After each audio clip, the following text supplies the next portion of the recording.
Welcome back to the Skiff. You know, the markets have been a little bit in turmoil since the announcement by President Trump that he's going to tariff Europe, 8 countries in Europe over Greenland.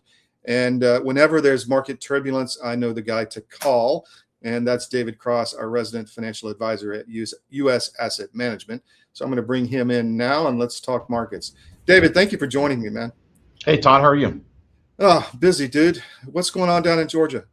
Well, you know what? There's a lot that's going on with the election stuff. I'm getting telephone calls all the time about, like what's happening with Fulton County, what more is coming.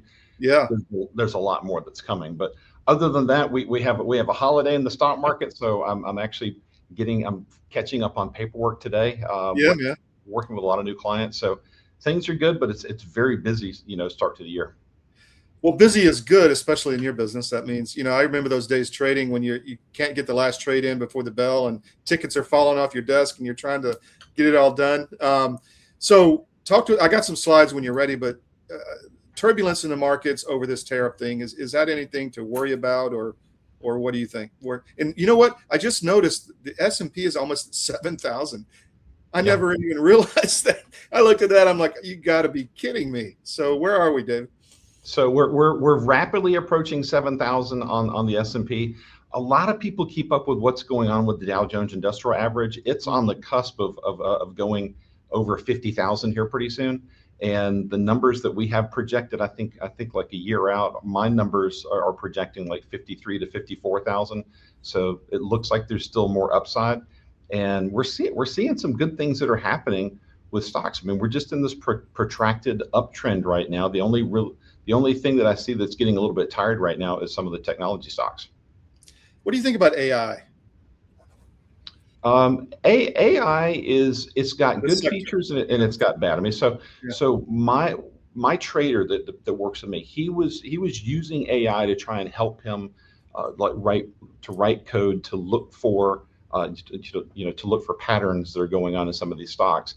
And what we found is that AI would cost him time. He would end up spending 30 or 40% more time trying to use AI and trying to correct the mistakes that it made along the way. So it hopefully it's getting better, but it comes up with some really cool memes. It's fantastic for for meme videos and things like that. Yeah, I was watching one on Grok, the response to some Tesla guy. It was kind of. I just can't imagine that somebody spent $1 billion so we can entertain each other with with funny memes. That's part of what I see.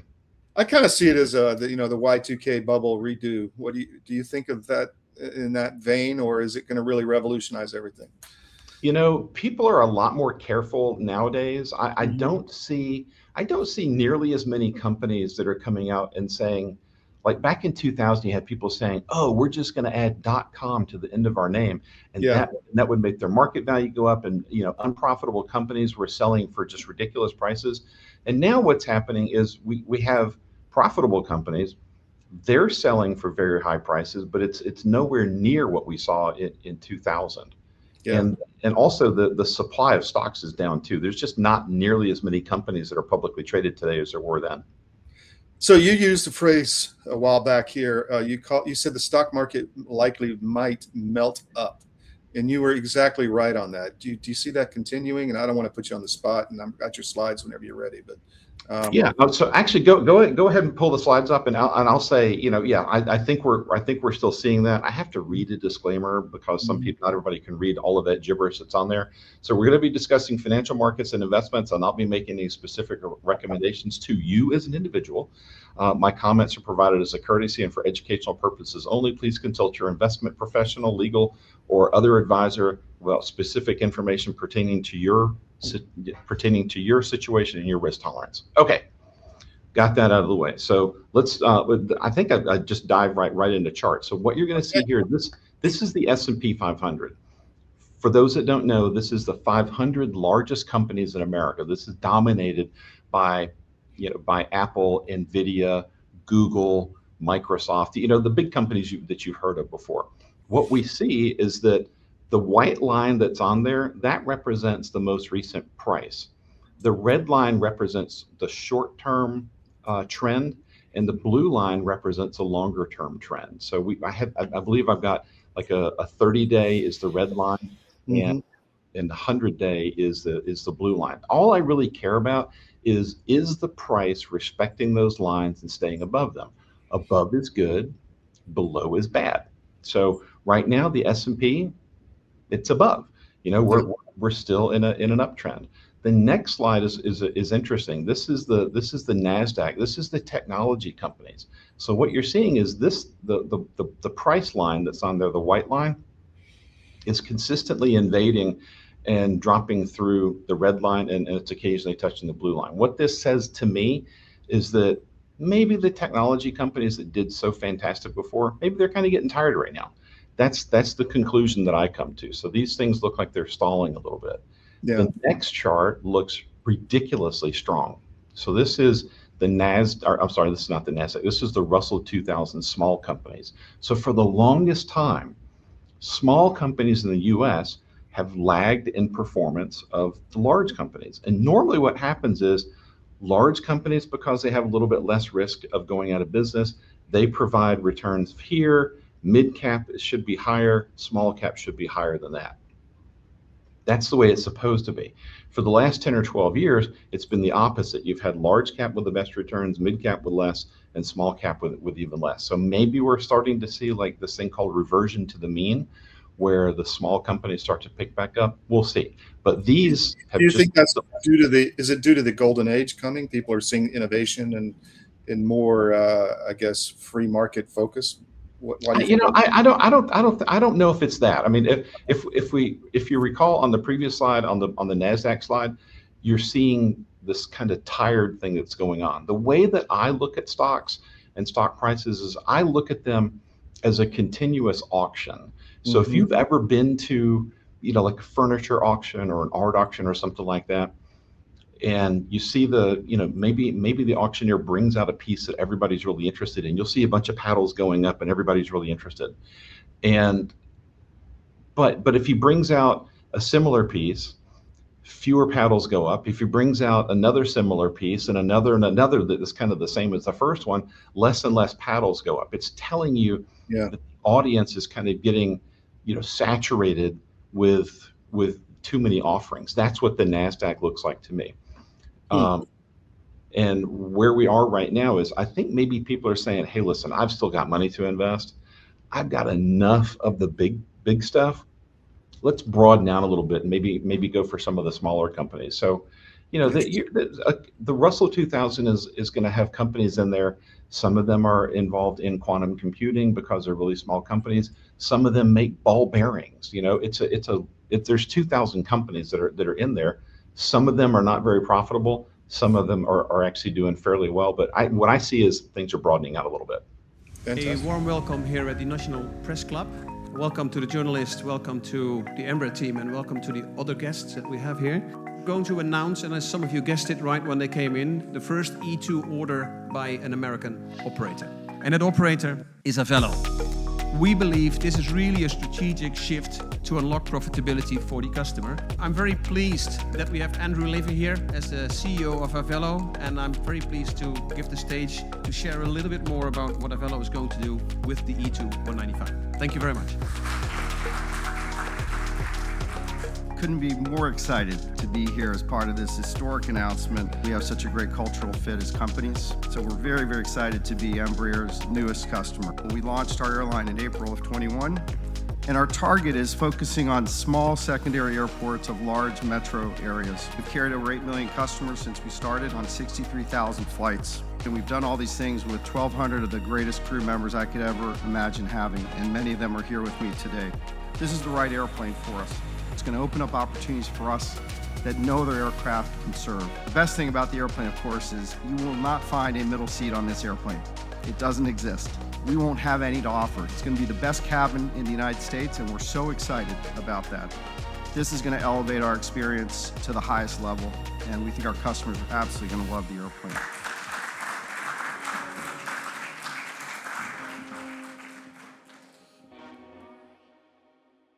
This is a special report.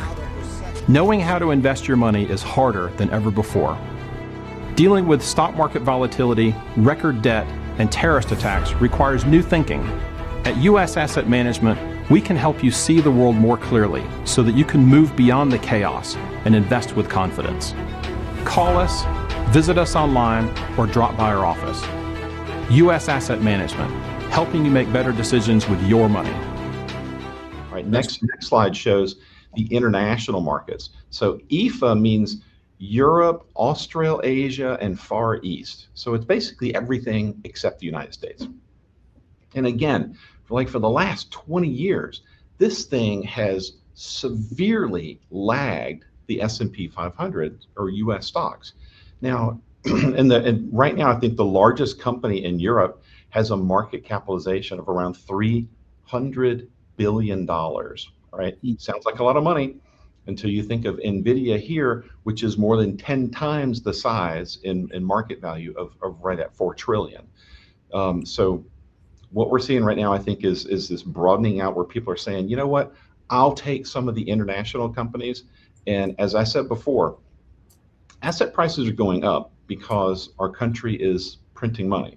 Yeah. Or if you think the U.S. is printing money, they're printing lots of money, in other places.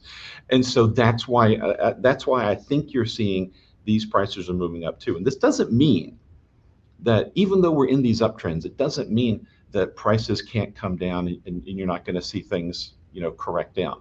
What I can tell you, though, is having lots of conversations with some of our clients that have been invested with us for 20 or 30 years. They express some of these concerns about, hey, things are kind of high. What if they pull down? And I just have to remind them that every single time that they pulled down, as disastrous as things looked in 2008, it was the end of the world. In 2000, we had the dot-com, crash. In 2020, we had the COVID crash. What has happened? Things have just elevated back up. Yeah. And I think that's largely a function of money printing. And money printing is up 9,000% since 1970. Gold's up 2,500%. Silver's up 4,000%.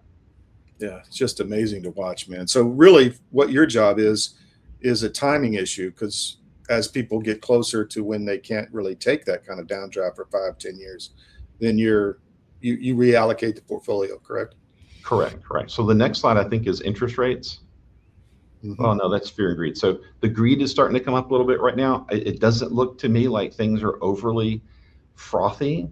Mm-hmm. I get concerned when I see this thing hitting into the extreme greed. On the next slide, I think we have interest rates. Let's see. Mm-hmm. No, there's silver. Okay, good grief. The last time we did the show in the end of December, on December 29th, I think, silver was 77, all-time highs. Now it's $93 this morning. And it's amazing. Wow. We have 4 refiners in the United States. They're not taking in 90% silver coins to smelt them down right now. One of them has got a problem with its furnace where they can't even light it. So there's issues going on there. Gold is hitting a new high also. That's on the next slide. Well, this just shows you what this shows you the spot price for physical silver.